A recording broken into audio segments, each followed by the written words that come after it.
আসসালামু আলাইকুম। রমজান আমাদের জন্য আল্লাহর এক মহান নেয়ামত ও রহমতের মাস।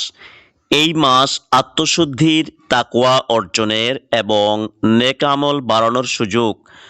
কোরআন তেলাওয়াত, দোয়া, সদকা ও নিয়মিত নামাজ এসবের মাধ্যমে আমরা আল্লাহর আরও নিকটবর্তী হতে পারি।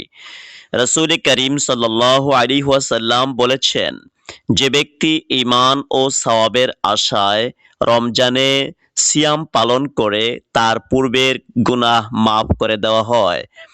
তাই রমজানের আগেই আমাদের অন্তর প্রস্তুত করি, এই মাসকে করি তাওবা, ইবাদত ও আত্মশুদ্ধির মাস।